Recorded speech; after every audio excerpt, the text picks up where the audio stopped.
I have examined maps of the city with the greatest care, yet I've never again found the Rue d'Orsay. These maps have not been modern maps alone, for I know that names change.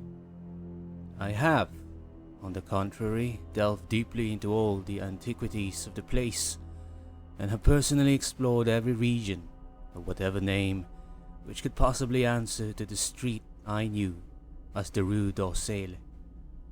But despite all I have done, it remains a humiliating fact that I cannot find the house, the street, or even the locality where, during the last months of my impoverished life as a student of metaphysics at the university, I heard the music of Erich Zann. That my memory is broken, I do not wonder. For my health, physical and mental, was gravely disturbed throughout the period of my residence in the Rue d'Orsay, and I recall that I took none of my few acquaintances there. But that I cannot find the place again is both singular and perplexing. For it was within an hour's walk or half an hour's walk of the university, and was distinguished by peculiarities which could hardly be forgotten by any one who had been there. I have never met a person who has seen the Rue d'Orsay. The Rue d'Orsay lay across a dark river bordered by precipitous brick, rear-windowed warehouses, and spanned by a ponderous bridge of dark stone. It was always shadowy along the river, as if the smoke of neighboring factories shut out the sun perpetually. The river was also odorous, with evil stenches which I have never smelled elsewhere, which may someday help me to find it, since I should recognize them at once. Beyond the bridge were narrow cobbled streets with rails, and then came the ascent, at first gradual, but incredibly steep as the Rue d'Orsay was reached. I have never seen another street as narrow and steep as the Rue d'Orsay. It was almost a cliff, close to all vehicles, consisting in several places of flights of steps, and ending at the top in a lofty ivied wall.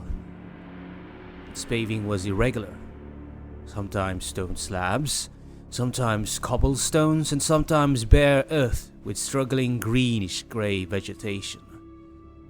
The houses were tall, peaked-roofed, incredibly old, and crazily leaning backward, forward, and sidewise. Occasionally an opposite pair, both leaning forward, almost met across the street like an arch, and certainly they kept most of the light from the ground below. There were a few overhead bridges from house to house across the street. The inhabitants of that street impressed me peculiarly. At first I thought it was because they were all silent and reticent, but later decided it was because they were all very old.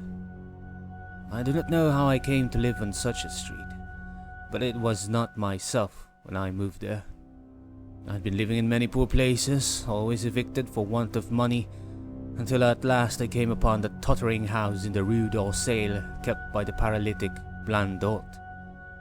It was the third house from the top of the street, and by far the tallest of them all. My room was on the 5th story, the only inhabited room there since the house was almost empty. On the night I arrived, I heard strange music from the peaked garret overhead, and the next day asked old Blantois about it. He told me it was an old German violin player, a strange, dumb man, who signed his name as Erich Zann, and who played evenings in a cheap theater orchestra. Adding that Zann's desire to play in the night after his return from the theater was the reason he had chosen this lofty and isolated garret room, whose single gable window was the only point on the street from which one could look over the terminating wall at the declivity and panorama beyond. Thereafter I heard Zann every night, and although he kept me awake, I was haunted by the weirdness of his music. Knowing little of the art myself, I was yet certain that none of his harmonies had any relation to music I had heard before, and concluded that he was a composer of highly original genius. The longer I listened, the more I was fascinated, until after a week I resolved to make the old man's acquaintance.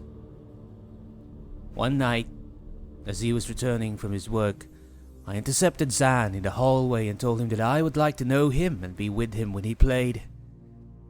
He was a small, lean, bent person, with shabby clothes, blue eyes, grotesque satyr-like face and nearly bald head, and at my first words seemed both angered and frightened. My obvious friendliness, however, finally melted him, and he grudgingly motioned to me to follow him up the dark, creaking and rickety attic stairs. His room, one of only two, in the steeply pitched garret, was on the west side, toward the high wall that formed the upper end of the street. Its size was very great, and seemed the greater because of its extraordinary barrenness and neglect. Of furniture, there was only a narrow iron bedstead, a dingy washstand, a small table, a large bookcase, an iron music rack, and 3 old-fashioned chairs. Sheets of music were piled in disorder about the floor. The walls were of bare boards and a probably never known plaster, whilst the abundance of dust and cobwebs made the place seem more deserted than inhabited. Evidently, Erich Zann's world of beauty lay in some far cosmos of the imagination. Motioning me to sit down, the mute man closed the door, turned the large wooden bolt, and lighted a candle to augment the one he had brought with him. He now removed his vial from his moth-eaten covering, and taking it, seated himself in the least uncomfortable of the chairs. He did not employ the music rack, but, offering no choice and playing from memory, enchanted me for over an hour with strains I had never heard before, strains of music which must have been of his own devising. To describe their exact nature is impossible for one unversed in music such as I. They were a kind of fugue, recurrent passages of the most captivating quality, but to me were notable for the absence of any of the weird notes I had overheard from my room below on other occasions. Those haunting notes I had remembered, and had often hummed and whistled inaccurately to myself, so when the player at length laid down his bow, I asked him if he would render some of them. As I began my request, the wrinkled satyr-like face lost the bored placidity it had possessed during the playing, and seemed to show the same curious mixture of anger and fright which I had noticed when first I accosted the old man.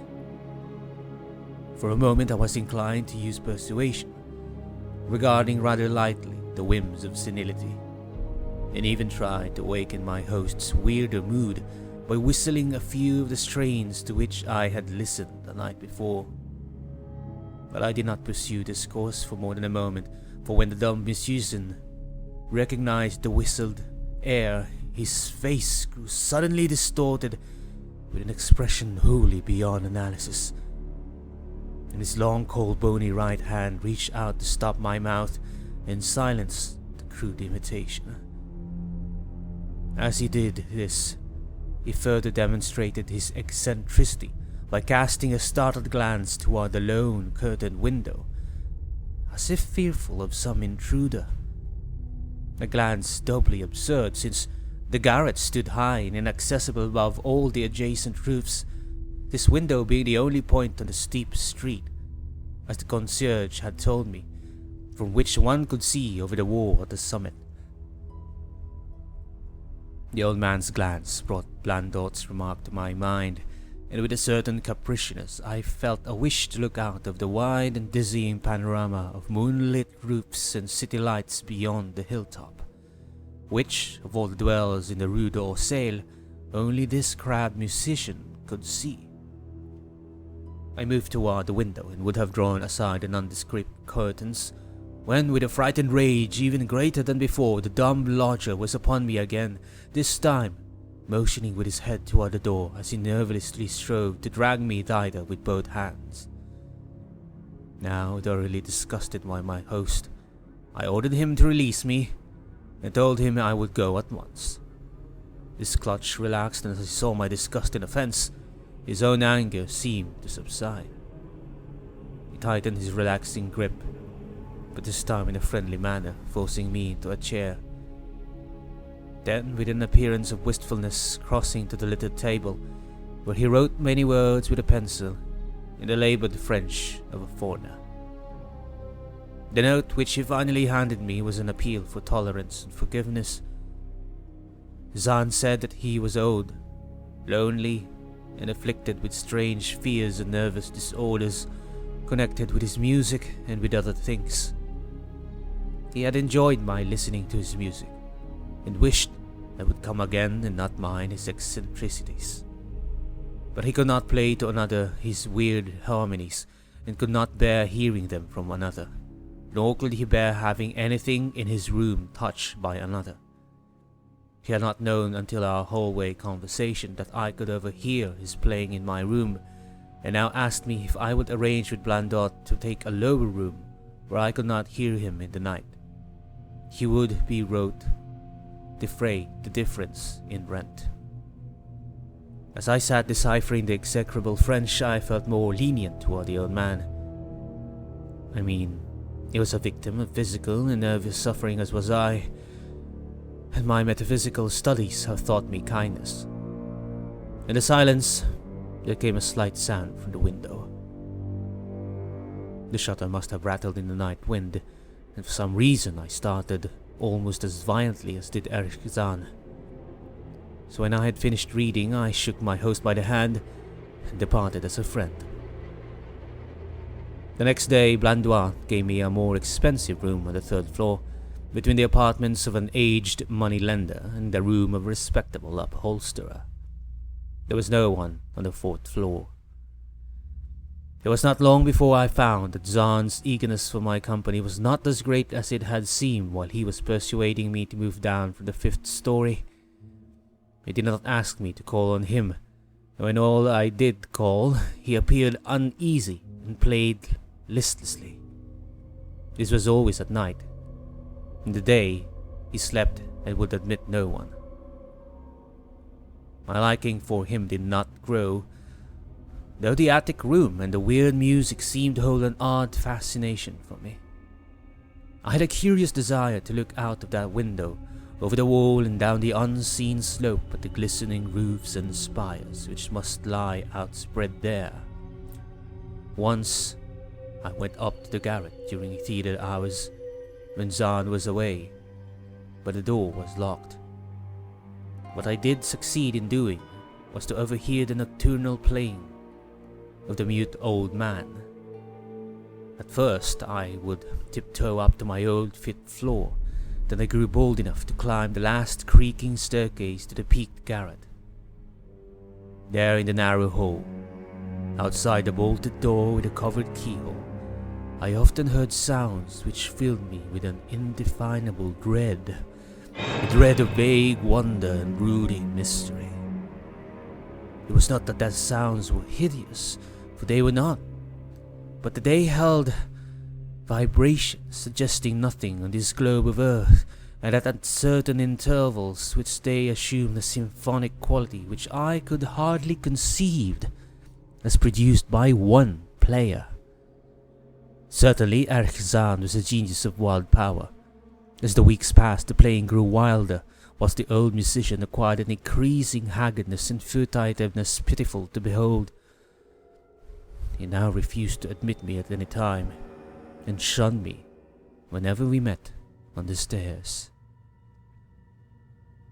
Then, one night, as I listened at the door, I heard the shrieking viol swell into a chaotic babble of sound, a pandemonium which could have led me to doubt my own shaking sanity, had there not come from behind that barred portal a piteous proof that the horror was real. The awful, inarticulate cry which only a mute can utter, and which rises only in moments of the most terrible fear or anguish.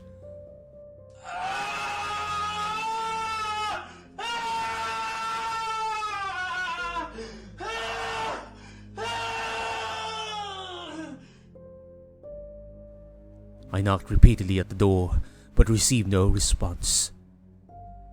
Afterward, I waited in the black alley hallway, shivering with cold and fear, till I heard the pure musician's feeble effort to rise from the floor by the aid of a chair.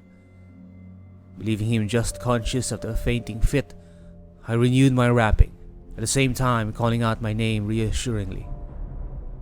I heard Zann stumble to the window and close both shutter and sash, then stumble to the door, which he falteringly unfastened to admit me. This time, his delight at having me present was real, for his distorted face gleamed with relief while he clutched at my coat as a child clutches at its mother's skirts. Shaking pathetically, the old man forced me to a chair while he sank into another, beside which his violin and bow lay carelessly on the floor. He sat for some time inactive, nodding oddly, but having a paradoxical suggestion of intense and frightened listening. Subsequently, he seemed to be satisfied, and crossing to a chair by the table, wrote the brief note, handed it to me, and returned to the table, where he began to write rapidly and incessantly. The note implored me in the name of mercy, and for the sake of my own curiosity, to wait where I was while he prepared a full account in German of all the marvels and terrors which beset him. I waited, and the dumb man's pencil flew. It was perhaps an hour later, while I still waited and while the old musician's feverishly written sheets still continued to pile up, that I saw Zann start as from the hint of a horrible shock. Unmistakable, he was looking at the curtained window and listening shudderingly. Then I have fancied I heard a sound myself, though it was not a horrible sound, but rather an exquisitely low and infinitely distant musical note, suggesting a player in one of the neighboring houses, or in some abode beyond the lofty wall over which I had never been able to look. Upon Zann, the effect was terrible, for dropping his pencil suddenly, he rose, seized his violin, and commenced to rend the night with the wildest playing I had ever heard from his bow, save when listening at the barred door. It will be useless to describe the playing of Erich Zann on that dreadful night. It was more horrible than anything I had ever overheard, because I could now see the expression of his face, and could realize that this time the motive was stark fear. He was trying to make a noise, to ward something off or drown something out. What, I could not imagine, awesome though I felt it must be. The playing grew fantastic, dangerous, and hysterical, yet kept to the last the qualities of supreme genius which I knew the strange old man possessed. I recognized the air. It was a wild Hungarian dance popular in the theaters, and I reflected for a moment that this was the first time I had ever heard Zann play the work of another composer. Louder and louder, wilder and wilder mounted the shrieking and whining of the desperate viol. The player was dripping with an uncanny perspiration and twisted like a monkey, always looking frantically at the curtained window. In his frenzied strains I could almost see shadowy satyrs and bacchanals dancing and whirling insanely through seething abysses of clouds and smoke and lightning. Then I thought I heard a shriller, steadier note that was not from the viol, a calm, deliberate, purposeful, mocking note from far away in the west. At this juncture, the shutter began to rattle in a howling night wind which had sprung up outside, as if in answer to the mad playing within. Zann's screaming viol now outdid itself, emitting sounds I had never thought a viol could emit. The shutter rattled more loudly, unfastened, and commenced slamming against the window. Then the glass broke shiveringly under the persistent impacts, and the chill wind rushed in, making the candles sputter and rustling the sheets of paper on the table where Zann had begun to write out his horrible secret. I looked at Zann and saw that he was past conscious observation. His blue eyes were bulging, glassy and sightless, and the frantic playing had become a blind, mechanical, unrecognizable orgy that no pen could even suggest. A sudden gust, stronger than the others, caught up the manuscript and bore it toward the window. I followed the flying sheets in desperation. They were gone before I reached the demolished panes. And I remembered my old wish to gaze from this window, the only window in the Rue d'Orsay from which one might see the slope beyond the wall and the city outspread beneath. It was very dark, but the city's lights always burned, and I expected to see them there amidst the rain and wind. Yet when I looked from the highest of all gable windows, looked while the candles sputtered and the insane vial howled with the night wind, I saw no city spread below, and no friendly lights gleam from remembered streets, but only the blackness of space illimitable. Unimagined space, alive with motion and music, and having no semblance of anything on earth. And as I stood there looking in terror, the wind blew out both the candles in the ancient peaked garret, leaving me in savage and impenetrable darkness with chaos and pandemonium before me, and the demon madness of that night-baying vial behind me. I staggered back in the dark, without the means of striking a light, crashing against a table, overturning a chair, and finally groping my way to the place where the blackness screamed with shocking music. To save myself and Erich Zann, I could at least try whatever the power was opposed to me. Once I thought some chill thing brushed me, and I screamed, but my scream could not be heard above that hideous vial. Suddenly, out of the blackness, the madly sawing bow struck me, and I knew I was close to the player.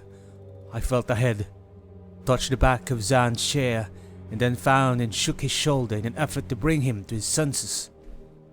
He did not respond, and still the vial shrieked on without slackening. I moved my hand to his head. With mechanical nodding I was able to stop, and shouted in his ear that we must both flee from the unknown things of the night. But he neither answered me, nor abated the frenzy of his unutterable music, whilst all through the garret strange currents of wind seemed to dance in the darkness and babble. When my hand touched his ear, I shuddered, though I knew not why, till I felt the still face, the ice-cold, stiffened, unbreathing face, whose glassy eyes bulged uselessly into the void. And then, by some miracle, finding door in the large wooden bolt, I plunged wildly away from that glassy-eyed thing in the dark, and from the ghoulish howling of that accursed vial, whose fury increased even as I plunged. Leaping, floating, flying down the endless stairs through the dark house, racing mindlessly out into the narrow, steep, and the ancient street of steps and tottering houses, clattering down steps and over cobbles to the lowest reach, and the putrid canyon-walled river, panting across the great dark bridge to the broader, healthier streets and boulevards we know. All these are terrible impressions that linger within me, and I recall that there was no wind, and that the moon was out, and that all the lights of the city twinkled. Despite my most careful searches and investigations, I have never since been able to find the Rue d'Orsay. But I am not wholly sorry, either for this or for the loss in undreamable abysses of the closely written sheets which alone could have explained the music of Erich Zann.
In Lovecraft's prose, we witness the struggle of a tormented soul striving to grasp the ineffable essence of existence. Through Zann's violin, we hear the melancholic lament of a man torn between his artistic pursuit and the horrors that seek to devour his very soul. It is a symphony that pierces the veil of sanity, reminding us that the pursuit of truth can come at a harrowing cost. And now, as the final notes echo through the depths of our consciousness, I bid you farewell. May the haunting melodies of Erich Zann's music continue to resonate within your hearts, forever reminding you of the profound power that lies within the realms of imagination and the terrifying allure of the unknown. Remember, dear friends, as we venture forth from this ethereal gathering, let the music of Erich Zann guide you through the shadows, filling your dreams with both dread and wonder. For it is in those haunting melodies that we find the essence of Lovecraft's captivating tales, forever entwined with the eternal magic of the Bard's song. Safe travels, and may your journey through the realms of literature forever be illuminated by the haunting music that echoes through the corridors of our mind.